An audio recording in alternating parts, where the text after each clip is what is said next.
नमस्कार साथियों, मैं पुरुषोत्तम Bhargava game Gyandhara YouTube channel पर आप सभी साथियों का स्वागत अभिनंदन है। जैसा कि साथियों, आज के हमारे इस सेशन में बात करने वाले हैं हम सभी भारतीय संविधान का एक प्रमुख टॉपिक है भारतीय संविधान की अनुसूचियां। साथियों, कोई भी परीक्षा हो, चाहे आपकी स्कूल व्याख्याता की हो, चाहे सेकंड ग्रेड की हो, चाहे आपकी रीट प्री मेंस की हो, चाहे पटवारी ग्राम सेवक की हो, साथियों यहाँ से क्वेश्चन 101% बनता है। तो आपका इस सेशन को आप ज्वाइन करके रखेंगे लास्ट समय तक, जरूर आपका एक नई जानकारी के साथ में, क्योंकि आपने जो अनुसूचियां पढ़ी हैं बड़े ही पुराने तरीके से पढ़ी हैं, नई जानकारी आपको देने वाला हूं। तो लास्ट समय तक वीडियो को ज्वाइन करके रखें और जो भी नया साथी है वो चैनल को जरूर सब्सक्राइब कर ले। इस लिंक को ज्यादा से ज्यादा शेयर करना, अपने साथियों को भी बताना, क्योंकि नया कोई भी साथी है वो चैनल को सब्सक्राइब करेगा, आपको लिंक प्राप्त हो जाएंगे। तो तमाम बातों को अपन ध्यान में रखते हुए, आगामी समय में प्रतियोगी परीक्षाओं को ध्यान में रखते हुए एक अच्छा कंटेंट आपको उपलब्ध करवाया जाए। तो चलिए अनुसूचियों के बारे में चर्चा करते हैं आज के सेशन में, और आप सभी साथी इसको नोट भी कर लेना अपने रजिस्टर में, क्योंकि हूबहू आपको इस तरीके के क्वेश्चन मिल जाएंगे, क्योंकि अपन पढ़ाएंगे इस तरीके से। तो लास्ट समय तक वीडियो को ज्वाइन करके रखना, कमेंट करके भी मुझे बताना, और नया जो भी साथी है वो लिंक को अपने चैनल को जरूर सब्सक्राइब कर ले। देखिए, भारतीय संविधान की अनुसूचियों से संबंधित देखिए दो बातें हैं साथियों। एक तो कौन सी है कि मूल संविधान और एक वर्तमान संविधान। देखिए, मूल संविधान एक बात तो यह है, मूल संविधान। दूसरी साथियों अपन बात करें कि वर्तमान संविधान, दूसरा कौन सा है, वर्तमान संविधान। अब देखिए, मूल संविधान और वर्तमान संविधान की बात करें तो क्या होगा। मूल संविधान तो साथियों उसे कहेंगे जिस दिन हमारे देश का संविधान लागू हुआ था, जिस दिन हमारे देश का संविधान लागू हुआ। इसका मतलब भारत का संविधान लागू कब हुआ था साथियों, भारत का संविधान लागू हुआ था 26 जनवरी 1950 को, 26 जनवरी 1950 को। और वर्तमान संविधान आज के दिन, वर्तमान संविधान का मतलब हो गया आज के दिन भारतीय संविधान की क्या स्थिति है। बात करेंगे अनुसूचियों से संबंधित कि मूल संविधान में कितनी अनुसूचियां थी और वर्तमान में कितनी हैं। मूल संविधान में 8 अनुसूचियां थी। मूल संविधान में 8 अनुसूचियां थी। कितनी थी, 8 अनुसूचियां थी। कितनी अनुसूचियां थी भाई, 8 अनुसूचियां थी। देखो, मूल संविधान में 8 अनुसूचियां थी। और वर्तमान आज के दिन की बात करें तो साथियों, वर्तमान में भारत के संविधान में कितनी अनुसूचियां हैं, वर्तमान में 8, मूल संविधान में 8 थी, वर्तमान में 12 अनुसूचियों का भारतीय संविधान में प्रावधान किया गया। तो पहला क्वेश्चन साथियों यहीं से आ जाता है कि मूल संविधान में कितनी अनुसूचियां थी, 8 थी, वर्तमान में कितनी है साथियों, 12 अनुसूचियां हो गई हैं। अब देखिए, यहां पर 4 अनुसूचियां बाद में जोड़ी गई हैं, 4 अनुसूचियां बाद में जोड़ी गई हैं। पक्का मैं आपको बताने वाला हूं कौन सी संशोधन से जोड़ी गई, क्या क्या उनमें प्रावधान किया गया है। तो तमाम बातों के बारे में चर्चा करेंगे। आप देखिए, याद रखना, मूल संविधान में 8 अनुसूचियां थी, वर्तमान संविधान में 12 अनुसूचियां साथियों। कितनी अनुसूचियां हैं, 12 अनुसूचियां हैं। अब याद रखना, देखिए मैं आपको बताऊं कि पहली अनुसूची में क्या था। एक एक अनुसूची को बड़े अच्छे तरीके से अपन पढ़ेंगे। अब ध्यान से सुनना। देखिए, प्रथम अनुसूची, पहली अनुसूची देखिए, प्रथम अनुसूची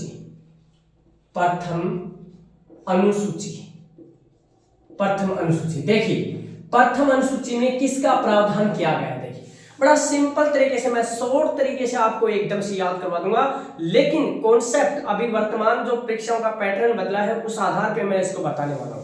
पहला तो देखिए, शॉर्ट तरीके से याद करें तो प्रथम अनुसूची में क्या है साथियों। देखिए, सभी भारत के राज्यों के नाम तथा संघ शासित प्रदेशों के नाम व उनके क्षेत्रफल का विस्तार इस अनुसूची में किया गया है। सभी राज्यों का नाम, सभी राज्यों व संघ शासित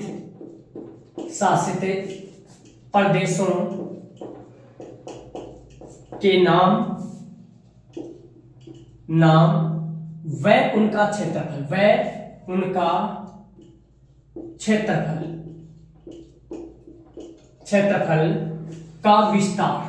का विस्तार। देखिए, पहली अनुसूची में क्या दे रखा है, पहली अनुसूची में शॉर्ट रूप से आपको याद करें तो अपन कहेंगे कि भारत के सभी तो राज्यों के नाम दे रखे हैं और सभी संघ शासित प्रदेशों के नाम दे रखे हैं और उनका साथियों साथ में क्या दे रखा है, क्षेत्रफल दे रखा है। मतलब वर्तमान में 28 राज्य हैं, इस तरीके से नाम लिखे हैं 4 5 6 7 8 9 10 11 28 राज्य, और वर्तमान में साथियों 8 केंद्र शासित प्रदेश हैं। इसका मतलब है वर्तमान में 28 राज्यों व 8 केंद्र शासित प्रदेश, अर्थात उनको कहेंगे संघ शासित प्रदेशों का उल्लेख इसमें किया गया है। 28 राज्य व 8 केंद्र शासित प्रदेशों के नामों का पूरी लिस्ट दे रखी है, साथ में कौन सा राज्य का कितना क्षेत्रफल है, किस संघ शासित प्रदेश का कितना क्षेत्रफल है। जैसे उदाहरण के तौर पे मैं बताऊं कि राजस्थान है, राजस्थान का नाम दे रखा है पहली अनुसूची में, साथ ही इसके आगे क्षेत्रफल लिखा हुआ है 3,42,239 वर्ग किलोमीटर में राजस्थान फैला हुआ है। देखिए कितनी अच्छी बात, मैंने 2 बातें बताई। अब इसमें शॉर्ट में क्या याद रखोगे, नाम व क्षेत्रफल। क्या दे रखा है, नाम व क्षेत्रफल।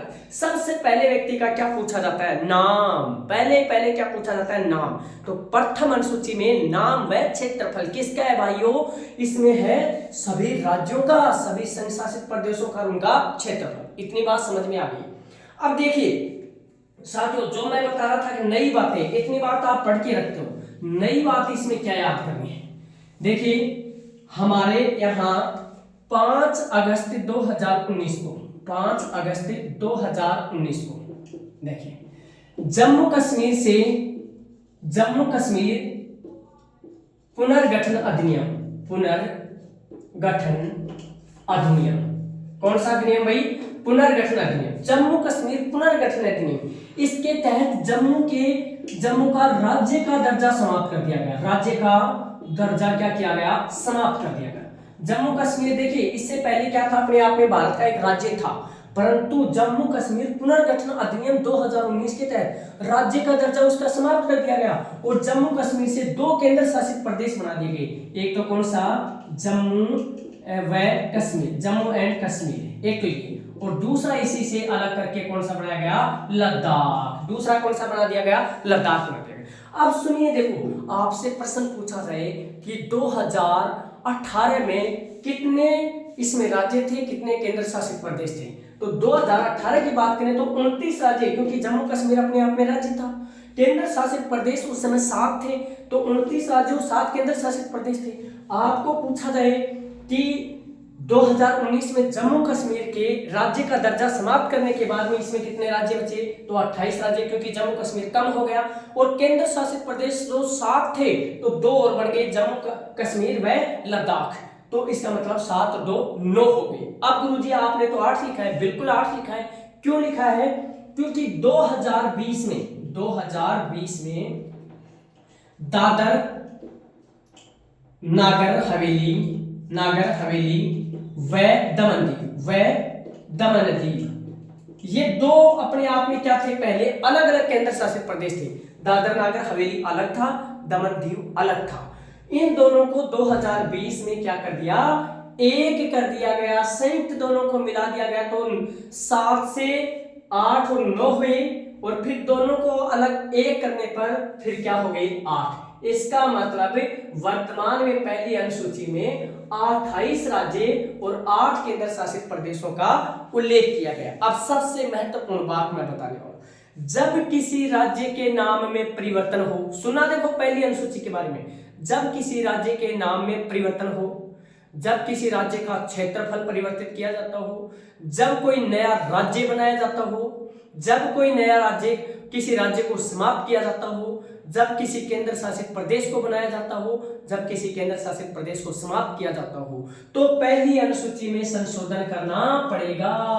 किसमें करना पड़ेगा, प्रथम अनुसूची में। जब किसी राज्य के नाम में परिवर्तन हो, जैसे राजस्थान है मान लो, और इसका राजपुताना नाम करना है, तो अभी तो यहाँ पर क्या लिखा हुआ है, राजस्थान लिखा हुआ है ना, तो इसको मिटाकर इसमें संशोधन करके क्या लिखना पड़ेगा, यहाँ पर राजपुताना। जैसे मैं आपको बताऊं, असम राज्य था, उसे असोम बना दिया गया है। जो उड़ीसा राज्य था उसे ओडिशा बना दिया गया है, तो संशोधन करना पड़ा। तो नया जो को राज्य बनेगा, नाम में परिवर्तन होगा, क्षेत्रफल में परिवर्तन होगा, तो पहली अनुसूची में संशोधन करना पड़ेगा। ओके, पक्का गुरुजी, यहां समझ में आ गया। तो प्रथम अनुसूची में सभी राज्यों के तथा केंद्र शासित प्रदेशों के नाम तथा उनके क्षेत्रफल का उल्लेख किया गया है। वर्तमान में पहली अनुसूची में साथियों 28 राज्य में 8 केंद्र शासित प्रदेश हैं। जब भी किसी राज्य में के नाम में परिवर्तन, नए राज्य का गठन या फिर किसी राज्य को समाप्त किया जाता है, तो पहली अनुसूची में संशोधन किया जाता है। चलिए अब दूसरी अनुसूची, द्वितीय अनुसूची याद रखना है। पहली अनुसूची में नाम, अब दूसरी में देखो, दूसरी में क्या है। पहली अनुसूची में क्या है, नाम है। सबसे पहले क्या पूछते हैं, नाम। चलिए देखो नाम पहली अनुसूची में। अब दूसरी में देखो, भारत सरकार के विभिन्न पदाधिकारियों, देखिए भारतीय सरकार अर्थात सरकार के विभिन्न पदाधिकारियों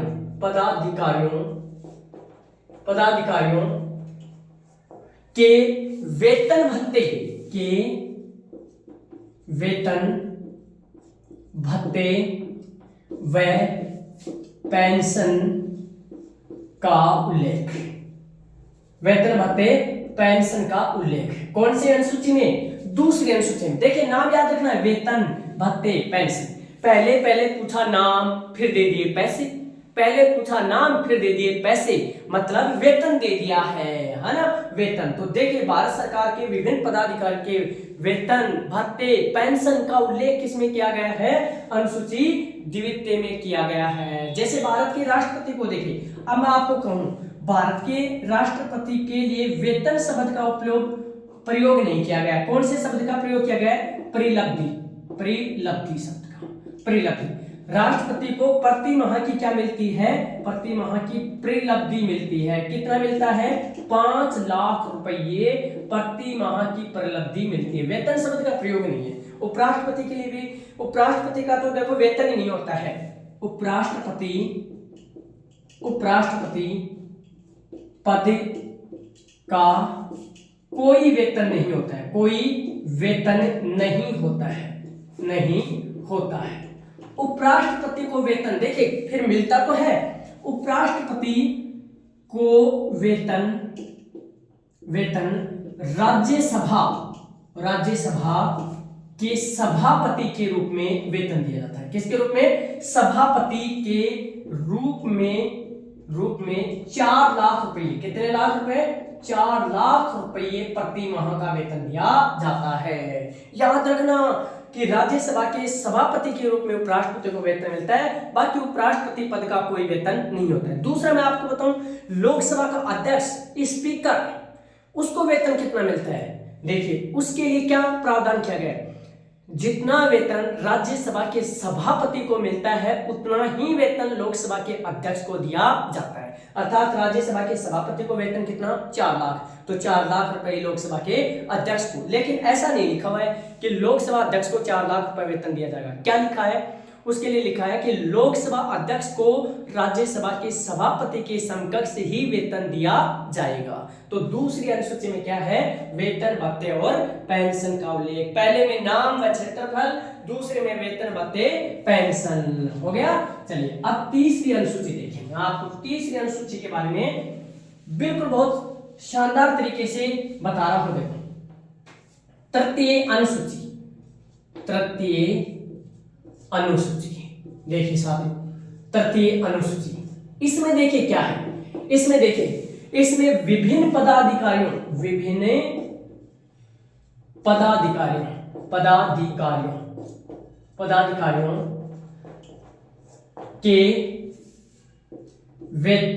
के शपथ का प्रारूप का उल्लेख देखिए सुनिए। पहली अनुसूची में नाम व क्षेत्रफल, पहले में क्या है, नाम व क्षेत्रफल, दूसरी में वेतन भत्ते पेंशन, और तीसरी में दिलाओ शपथ के पैसों को खराब मत कर देना, शपथ दिला दो उसे। तो तीसरी अनुसूची में क्या है, शपथ। देखो तीसरी अनुसूची, इस शपथ में कितने शब्द हैं, 3 स प त, 3 शब्द है ना। तो तृतीय अनुसूची में 3 शब्दों की शपथ, तीसरी अनुसूची में 3 शब्दों की शपथ।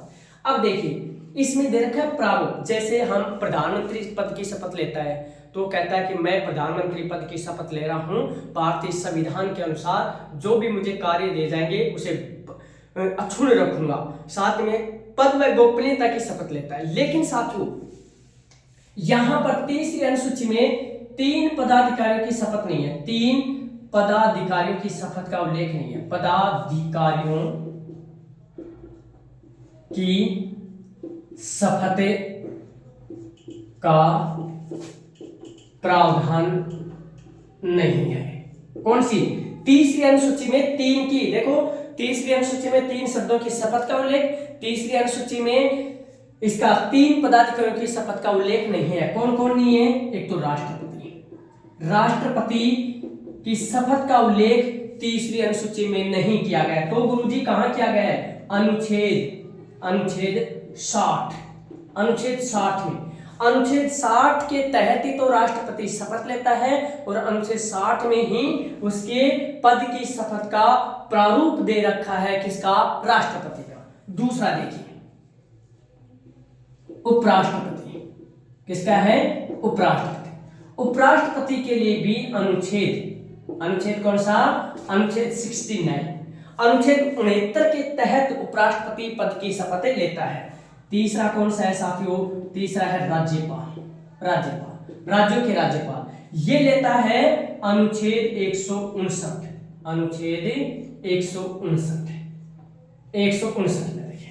अब सुनिए, देखो तृतीय अनुसूची में विभिन्न पदाधिकारियों की, जैसे आपका कोई प्रधानमंत्री हो, संघ की मंत्री परिषद के सदस्य हो, मुख्यमंत्री हो, मुख्यमंत्री के साथ मंत्री परिषद के सदस्य हो, लोकसभा सदस्य हो, राज्यसभा सदस्य हो, विधानसभा सदस्य हो, विधान परिषद सदस्य हो, उन सब की शपथ का प्रारूप दे रखा है तीसरी अनुसूची में। लेकिन 3 पदाधिकारियों की शपथ का प्रारूप तीसरी अनुसूची में नहीं दे रखा है। याद रखना है, राष्ट्रपति, उपराष्ट्रपति, राज्यपाल। राष्ट्रपति की शपथ का प्रारूप दे रखा है अनुच्छेद 60 में, उपराष्ट्रपति की शपथ का प्रारूप अनुच्छेद 69 में, राज्यपाल की शपथ का प्रारूप अनुच्छेद 159 में।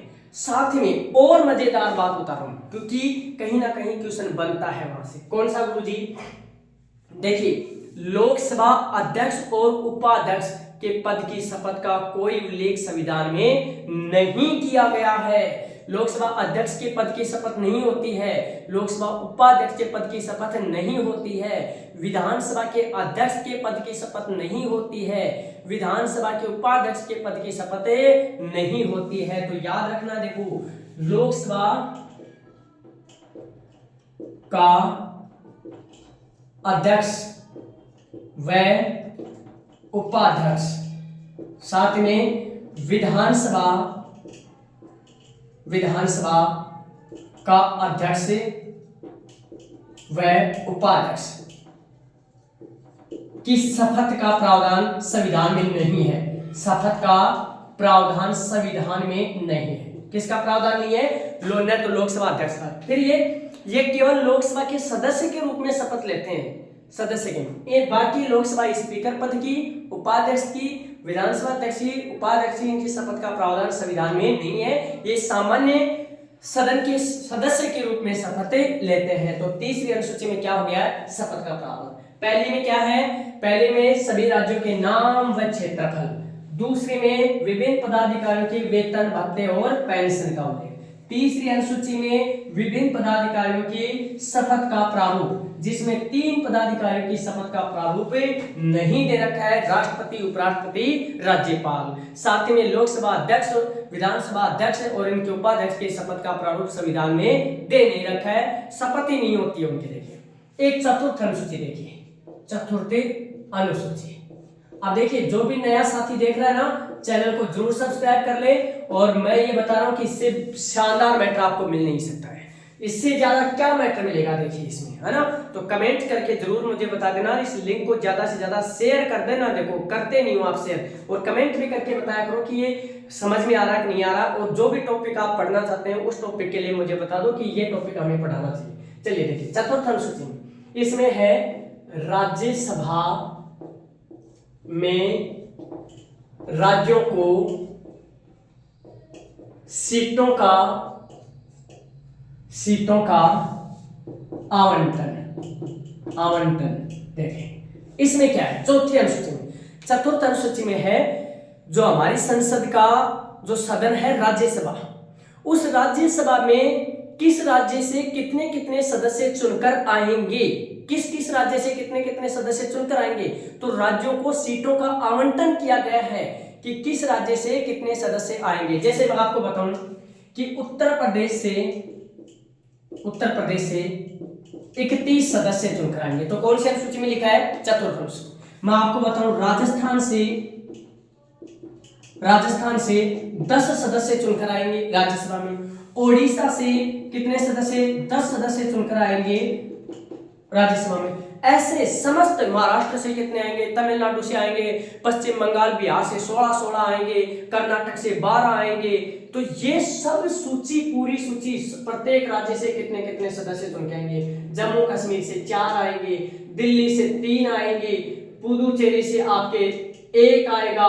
तो इस प्रकार से साथियों ये पूरी लिस्ट कौन सी मिले रखी है, चतुर्थ अनुसूची में, कि राज्यसभा में किस राज्य से कितने कितने सदस्य चुनकर आएंगे। ये प्रावधान कौन सी अनुसूची में कर रखा है, चतुर्थ अनुसूची में है। राज्यों को सीटों का आवंटन किया गया है, तो ये याद रखना। देखिए तो पहली अनुसूची में सभी राज्यों के नाम व क्षेत्रफल, दूसरी अनुसूची में वेतन भत्ते और पेंशन, तीसरी अनुसूची में शपथ, चौथी अनुसूची में राज्यसभा में सीटों का आवंटन। साथियों अब सुनिए, यदि किसी नए राज्य का गठन होता है, किसी राज्य का गठन होता है या किसी राज्य को समाप्त किया जाता है, या ऐसा संघ शासित प्रदेश बने जिसमें विधानसभा भी हो, तो चौथी अनुसूची में भी संशोधन किया जाएगा।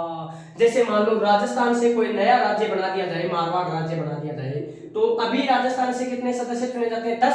बाद में देखो राजस्थान का क्षेत्रफल इधर चला जाएगा मारवाड़ में, तो सदस्य संख्या कम होगी।